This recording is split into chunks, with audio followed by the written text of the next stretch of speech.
Two Venezuelan fighter jets flying low over U.S. warships in the international waters, just days after Washington struck a boat allegedly linked to President Nicolás Maduro's government.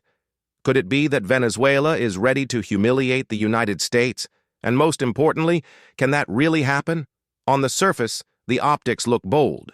Venezuela still fields advanced Russian-built Su-30 fighter jets, capable of carrying heavy anti-ship missiles alongside a fleet of older F-16s.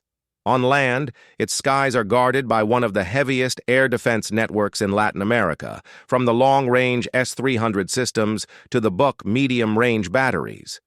Beneath the sea, two German-built diesel submarines lurk, the Sábalo class, able to ambush unsuspecting ships near Venezuela's coast. Add to that Iranian-linked drones and loitering munitions, plus a handful of frigates and patrol vessels. On paper, it looks like Caracas still holds a spear to brandish.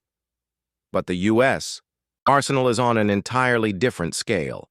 11 nuclear-powered aircraft carriers, dozens of Arleigh Burke-class destroyers with hundreds of Tomahawk cruise missiles, stealth fighters like the F-35, and a global web of satellites, surveillance planes, and submarines. America's war machine is designed not only to fight, but to sustain wars oceans away. A confrontation off Venezuela's shores would see U.S. forces operating within reach of Puerto Rico, Guantanamo, and multiple regional bases, giving Washington overwhelming logistical superiority. History also offers lessons. Venezuela's greatest military triumphs came 2 centuries ago during its War of Independence.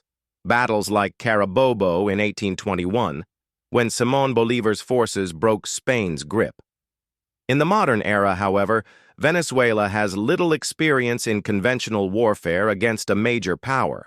By contrast, the U.S. has fought global wars, winning World War II decisively, prevailing in the Gulf War within weeks, but also enduring painful stalemates and defeats in Vietnam and Afghanistan. These records show a superpower able to dominate conventional state-on-state wars, but vulnerable to drawn-out insurgencies. So could Venezuela humiliate the United States? At home, with layered air defenses and submarines, Caracas could cause early shocks, downing a jet, damaging a ship, harassing U.S. forces. That alone would be broadcast as a propaganda victory. But in a sustained fight, Venezuela's small fleet, limited aircraft, and aging equipment could not withstand the weight of U.S. strikes. Who might stand with Venezuela? Russia has already flown long-range bombers into its territory before and would likely offer advisors, arms, and intelligence, though tied down in other conflicts. Iran has supplied drones and fuel before, and would quietly continue that pipeline. China would lend political and economic backing, but its military has little modern combat experience and would not risk a clash with Washington in America's backyard. The conclusion is hard to escape. Venezuela can sting, but not stop. It can bloody the nose, but not break the jaw. Against the United States' reach, firepower, and logistics, Caracas has no realistic chance of victory, only the chance to prolong the fight and claim symbolic defiance.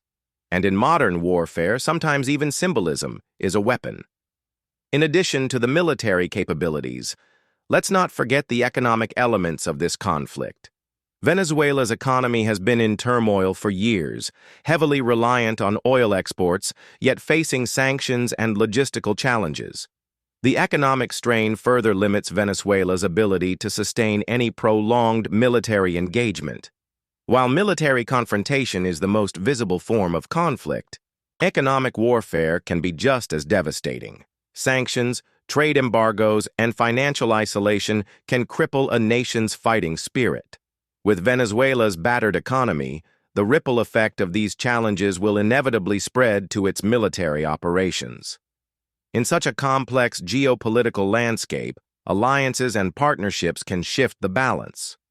Venezuela, while emboldened by its alliances with Russia, China, and Iran, must navigate this precarious terrain carefully, as any misstep could isolate it further on the international stage. The question remains: How will these tensions unravel on the global ticker, and what will be the lasting impact on international relations? Only time will tell. Until then, the world watches and waits.